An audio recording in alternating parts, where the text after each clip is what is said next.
All right, fans, we're here. It's not a reset. Well, that's what Joe says. We'll talk about that and this lovely bullpen of ours and how we're going to switch things up when we get to New York. Why? Because we're the Yankees' daddy. Yainer Diaz, this is Locked On Astros.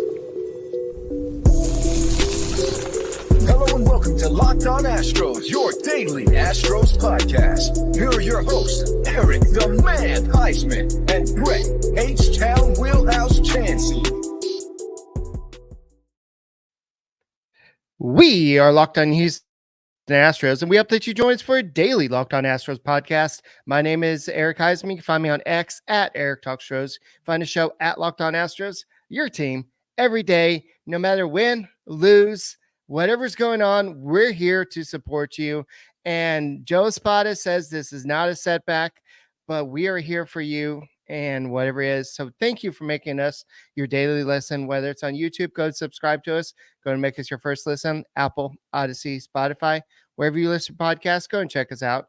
After every game, win or lose, go and check out Michael Connor. He does the Locked On Astros postcast, and you can listen to everything on your Amazon Fire TV stick as well. So guys, we are pumped about this series. Before we get about talk about this, let's go and talk about Prize Picks. Prize Pick, this episode is brought to you by Prize Pick. It's the easiest and most exciting way to play daily fantasy sports. Go to prizepicks.com/LockedOnMLB and use the code all lowercase LockedOnMLB for the first deposit match up to $100. And I think there's another guy in this room. I forgot what his name is. I'll let him introduce himself. Oh, hey, what's up, guys? It's H.O. Wheelhouse with Locked On Astros. Look, you can find me on X, Instagram, and TikTok. You can find me at Back to the Bullpen on X and Instagram. You can find me at Stros411 on X and Facebook, where I'm always positive, always Stros. I'm positive that I'm glad Eric's back. Eric, you weren't able to be here last night because of technical difficulties, and it was probably a thing. It was probably the hand of God, because I had an entire rant, and not that I wouldn't have let you get a word in edgewise, but I probably wouldn't have let you talk much. I was so infuriated. I was so frustrated. But so this type of night, it would have been this type of night. Yes, it was that type of night where it was all me and my thoughts.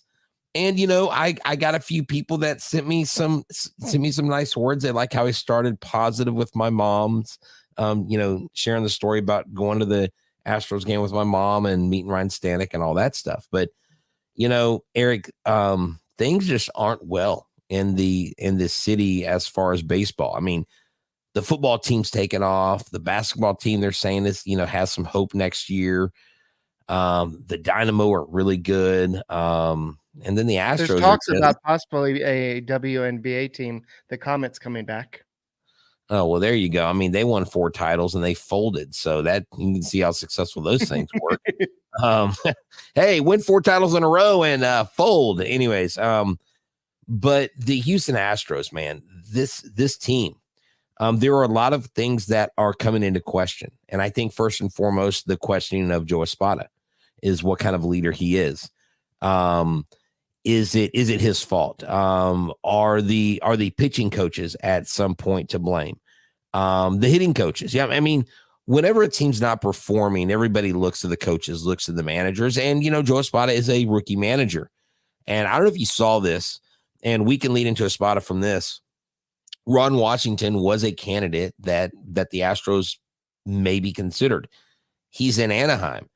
And he went out on the mound with one of his pitchers, and he told everybody to stay away from the mound. He got a one-on-one with Amir Garrett, who they just signed. And Amir Garrett went out there and struck out the side after that.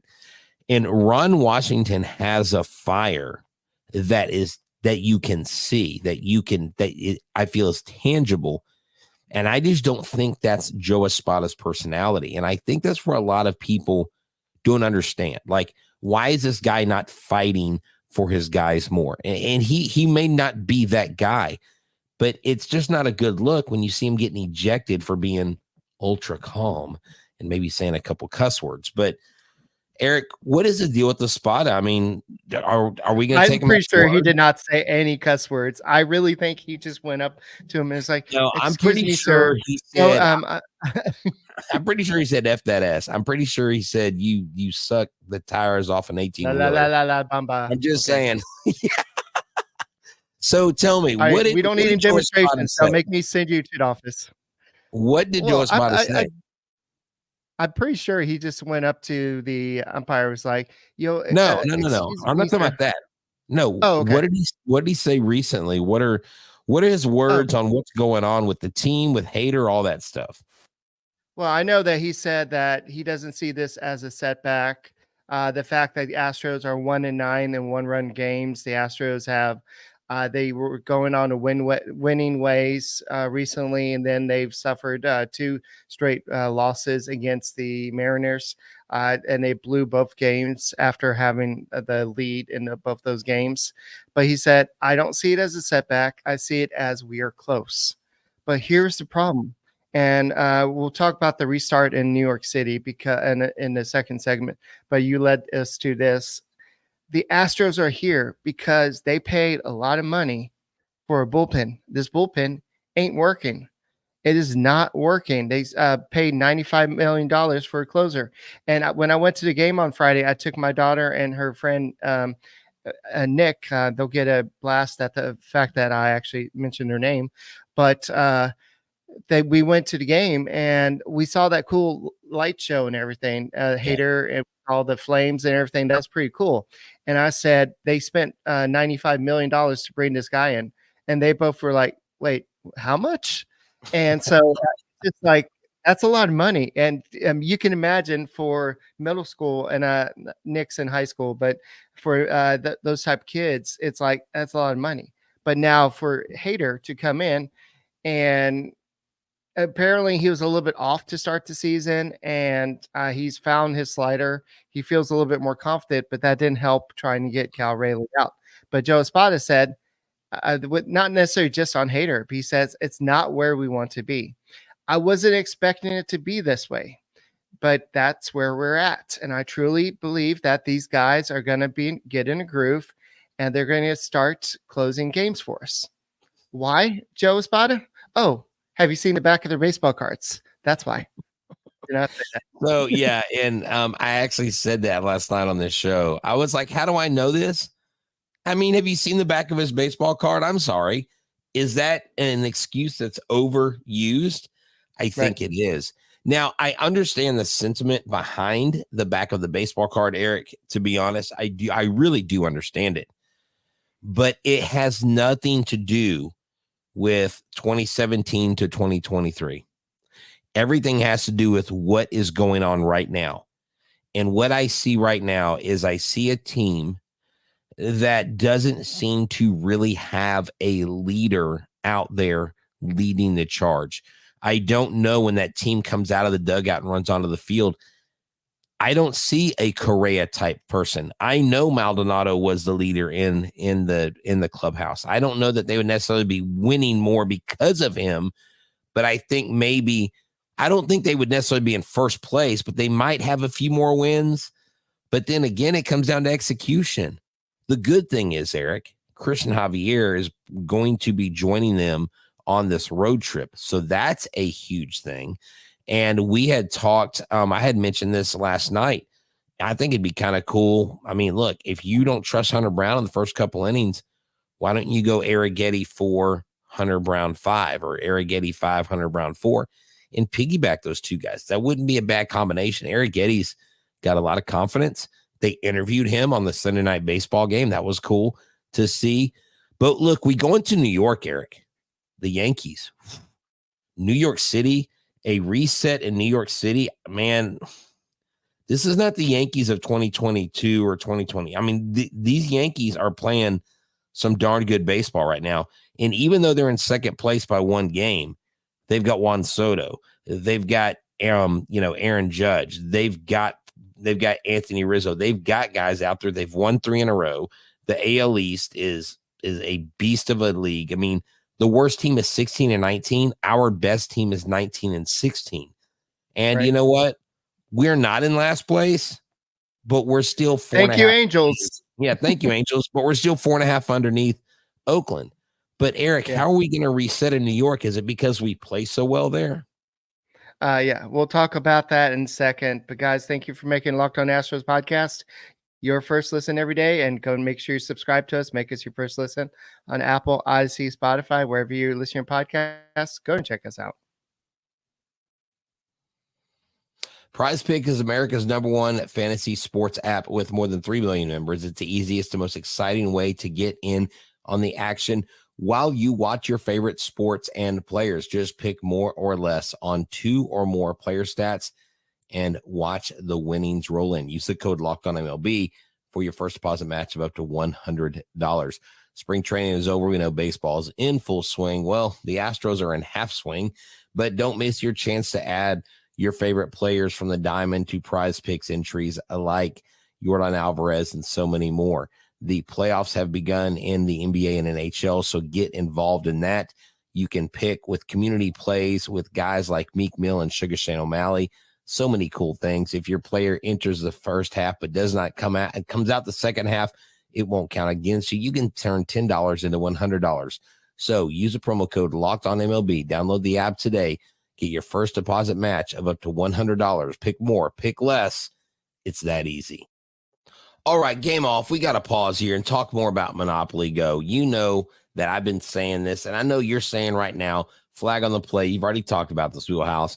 But in Monopoly Go, you can team up with your friends for time tournaments where you work together to build up other boards. The more you win together, the more awesome the prizes are that you unlock. And there's so much that you can get out of this. It's unique stickers that you can trade for, and albums and big prizes, cool new playing pieces that travel the boards with, hilarious emojis for taunting your friends when you smash their buildings and heist their vaults. That's right. It is so much fun. Monopoly Go is a modern twist on the classic board game, but you get multiple board games. You can play with multiple players, massive multipliers. There's always something fun to discover in Monopoly Go. So get off the couch, get off the bench, and go download it free today at the Google Play and App Store. Game on. Hey guys, go and check out Michael Connor over the Locked On Astros postcast as well after every game, and go and check out Locked On Sports Today. It's the news you need to know when you need to know it, and it's on Locked On. It's on YouTube. It's on Amazon Fire Stick as well. Just check the free TV app and go ahead and listen to all the action of every Astros game on SiriusXM. If you're on the road and you can't get 790 or whatever the game is on, just go and check out all the action on SiriusXM. So, Brett, it's kind of funny you mentioned the Astros are the Yankees' daddy. The Astros so far this year are what, 0-4? Last year, okay. Hold on. Last year, the Astros against the Yankees were 2-5. They allowed 27 runs. They scored 27 runs. They allowed 34 runs. So the Yankees have been a issue for the Astros during the regular season. Season. Postseason is when they're their daddy. Yeah, well, that's when it counts the most. But hey, before we launch into this bullpen segment, just talking about the bullpen, Eric, I started thinking, what's up? Well, we need to talk about what this series means. Go ahead. I'm sorry. Go ahead. I'm all about bad juju, and I'm all about like getting off to a bad start. And I think that the Astros, whatever happened in the opening series versus the Yankees, has derailed this whole season. And I'm thinking that if the Astros find some way to go into Yankee Stadium, where they have played well, there's going to be a lot of boos. There's going to be a lot of F. Altuve chants going on. Yeah. And there's going to be a lot of hatred going out there, which tends to motivate a certain Jose Altuve. But if they can go out there and maybe salvage a series win, I think this series above any other series would be a way to restart this season. The Astros got such a bad start because of that Yankee series. Here's a way to get your revenge, restart. That's why I made that the thumbnail. No, yeah, definitely. You've got Verlander first game, you've got Arrighetti second game, and you've got Blanco third game. I mean, you got Blanco who's 3-0 against Stroman. Rodon goes against Arrighetti, and Gill goes against Verlander. I like our chances in both of those games. The Astros need to show up in a major way and give Verlander some run support, but they've been able to score runs in New York. Right. They've been able to, and the Astros have a first baseman now. That's right. And look, John Singleton and Eric corrected me. We were going over some notes pre-show, and I had said he batted 285 over the home series. He actually batted, what did you say, 300? 300, yes. Okay, With so he 3 batted home runs 300. and 8 RBIs. Yeah. Yeah, so I had the home runs and the RBI correct. I just didn't have the average. But I started thinking, if we're going into New York and we can't depend on our closers, could we just maybe recruit some Texas icons to come in and be a part of the bullpen? And this is what I came up with, okay? The top 5 people in Texas that could probably save a game better than the Astros would be Walker, Texas Ranger, Mattress Mac, Matthew McConaughey. All right. Jim Adler, the tough, smart lawyer, and Hammer them. Yeah, that's right. Bum Phillips. Hammer time. Oh, dude, stop. I'm trying to give Bum Phillips. I'm trying to say rest in peace, and you keep saying Hammer time. That's MC Hammer, no. Anyways, so Bum Phillips, the legendary Houston Oilers coach, not Tennessee Titans coach. But there's 5 people, I think, if the Astros could get any of those 5 in there, maybe they could close a game, because it seems like the guys we gotten paid just can't seem to get it done. I think there's 2 guys sitting in front of this audience right now that could probably get the job done too. It wouldn't be pretty, Eric, but maybe. No, I've seen you pitch in the bullpen. You're saying Mattress Mac can get some outs. Well, because he puts bets. He could probably pull a Pete Rose, probably get a game thrown. He'll put a big bet on it, and no, seriously, look. In all seriousness, if Josh Hader continues to falter and Presley continues to do well, I'm sorry, man. Maybe you could put Presley in that 9th role, because what did Josh say? I'll pitch anywhere you put me. Right. Put him in the 8 hole. Put him in the 7 hole.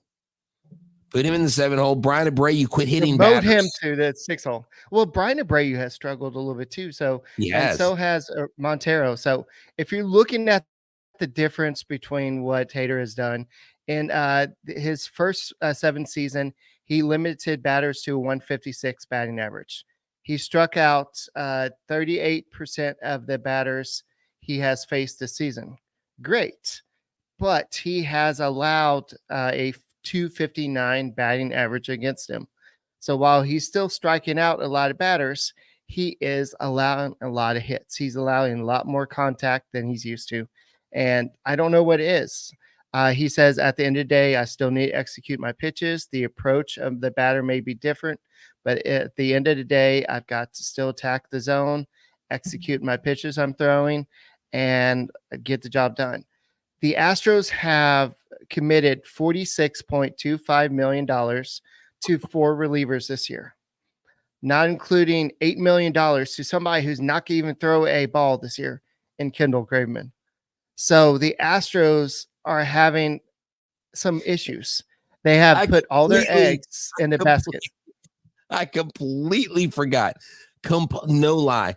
Completely forgot Kendall was even on this team. Now look at this. I sent this to you earlier. This is from Astros Stats on X. Look at this. Ryan Presley, 5.27 ERA, 3.25 xERA, 2.13 FIP, 2.10 FIP X. Hader, 6.14, Abreu, 4.32. These are the guys, and I called them the law firm of Abreu, Presley, and Hader. Yes. They just are not performing. And Eric, put that back up real quick. Okay. Yeah. Look at the expected ERA for Hader. It's saying that his ERA should be a little bit better because of the strikeouts. Okay, true. And so true. He's been a little bit unlucky. If you look at Brian Abreu, his expected ERA should be a little bit higher. His FIP is a little bit higher. So this is saying that Abreu. So Abreu actually looks to be doing the worst because the other two, Presley and Hader, have made a couple mistake pitches here or there. And Abreu has been lucky. He's made some pitches like that time he loaded bases and got that. Then he struck out the next two batters. He's so, pitched himself out innings, and while Hader and Presley have not. but how? I don't want to say debilitating or demoralizing because those are pretty damning words. But the offense, okay. How frustrating is it for this offense to give this bullpen the lead and these guys that are supposed to be key to constantly just barf it up like a dog just ate too much food? I mean, when my dog eats the wrong thing, what does he do? He goes out in the backyard and he throws it up. And that's really what the bullpen's doing. I mean, they're handing them a steak dinner. It looks good. Wow, look at this, man. Came back, Singleton. They need to apologize to him. Tucker. I mean, they did enough to win that series. And what do? They just crapped the bed. They just threw everything up. And I mean, is it time for the hitters to get on their butts? Is it time for the offense to say, guys, look, we're with you, but like we're getting tired of this crap.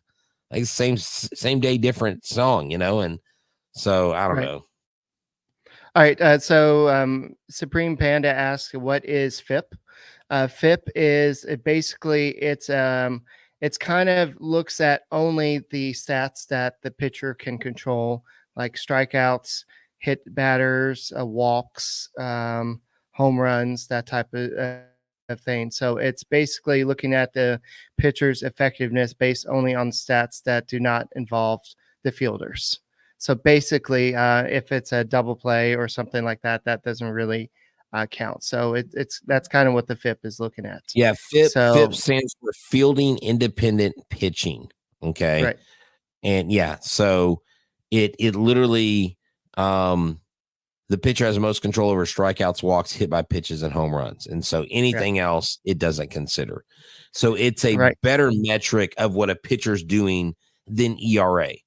Because you can have all these earned runs, but not necessarily be yours, or it could be other factors. Right. All right. So you asked me about the relievers coughing off the runs. It ain't just the relievers. It's the starting pitchers, and it's the first inning, like we talked about with Hunter Brown. We'll talk about that in a second. This episode is brought to you by DoorDash. Use the promo code LOCKEDONMLB. Unlock a 50% offer on your next order. When you get $15 worth of merchandise and spend $15 or more on your next flower purchase for mom, groceries, convenience store, retail order. Look, we know Mother's Day is right around the corner, and why don't you get something special for her? Now, my mom doesn't live in another city, but she does live in another town. So it is so much more convenient if I can't get there on Mother's Day that I go to DoorDash and I can pick a beautiful bouquet of flowers. I can pick anything if she wants tech, if she wants self-care products, they are all there. And since your mom is special to you, why don't you do something special for her? Again, this offer is 50% off your next order up to $15 when you spend $15 or more in your next flower, convenience, grocery, or retail order using promo code LOCKEDONMLB. That's LOCKEDONMLB when you're ordering DoorDash today. Hey guys, thank you for making a Locked On Astros podcast your first listen every day. Whether it's on YouTube, go and subscribe to us. Go make us your first listen. Apple, Odyssey, Spotify, wherever you listen to podcasts. Go check us out. Go and check out Locked On Sports Day. It's the first ever 24/7 streaming platform out there. It's got all the news you need to know right now. Now you can find it on your Amazon Fire TV stick. Just search the free TV channels app, and you can find us. You can find Michael Connor on the Locked On Astros podcast. You can find any Locked On podcast out there on your Amazon Fire TV right now. So, Brett, you mentioned the bullpen. Yes, it's got to suck for it to be a hitter to be like, oh, yes, I finally get this big hit with runners in scoring position. John Singleton has this breakout series, his first big series in his major league career. And then Josh Hader and was it Abreu or Presley. It was Abreu. It was Abreu. Yeah. Abreu blow the lead, but it's not just the bullpen. The starters have struggled in the first handful of games. The Astros had a 7.19 start. The starting pitchers had a 5.03 ERA, so they struggled. And then that was the third highest in the majors in that span.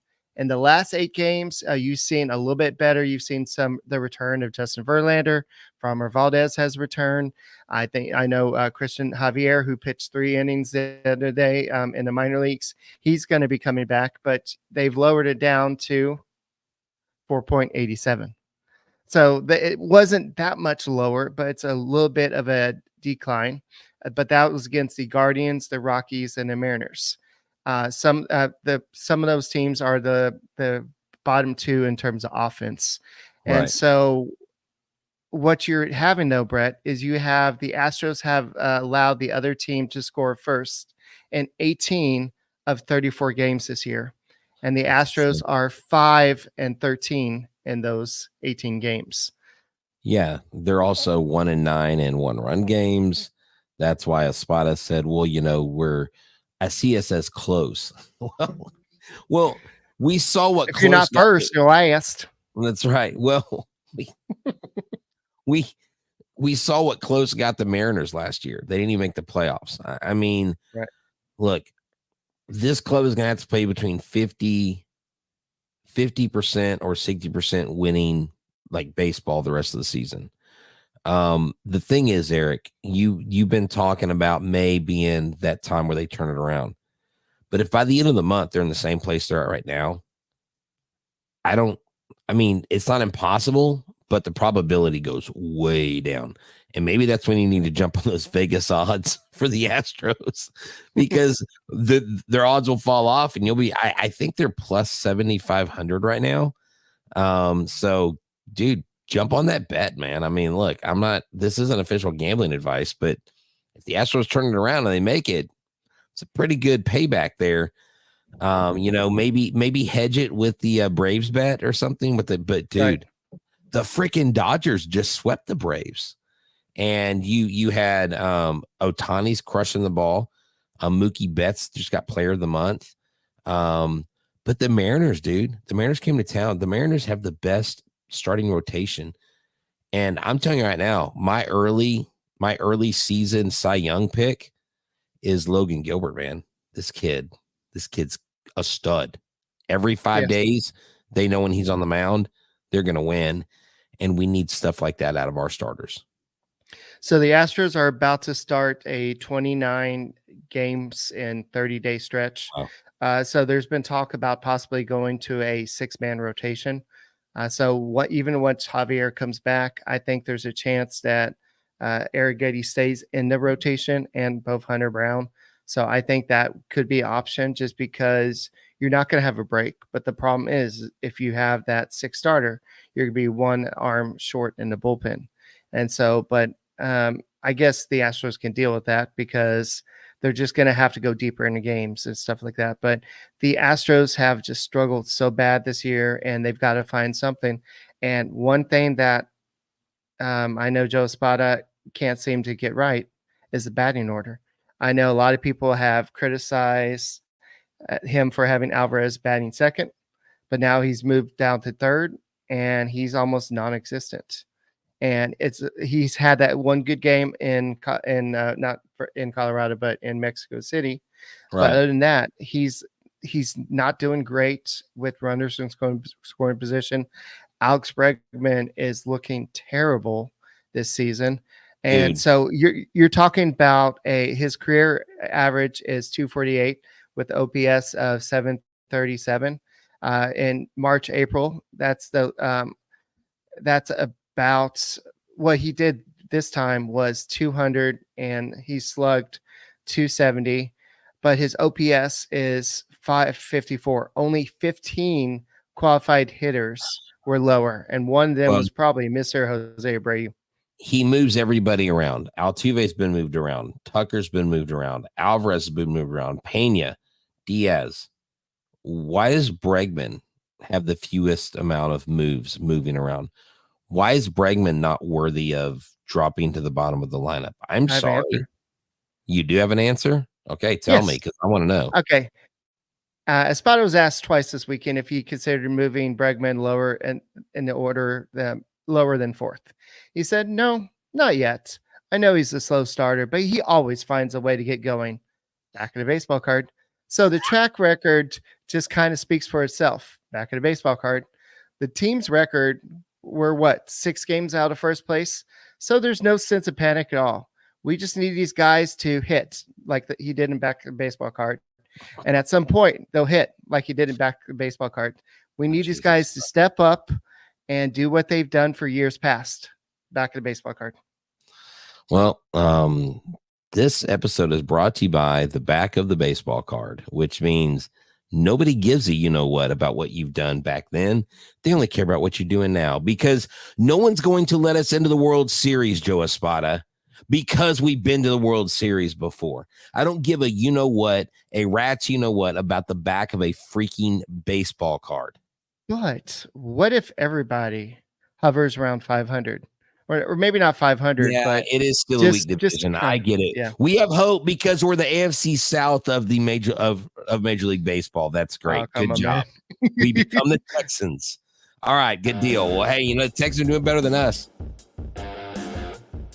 Thanks for hanging out, y'all. Go beat the Yankees. Go ahead. Dude. That's all we got for this edition of Locked On Astros podcast. Let's just end it. All right. We'll see you tomorrow. It's a reset. Revenge and reset. Let's go. Oh, and reset. My bad. Oh, the season's going to be rough here.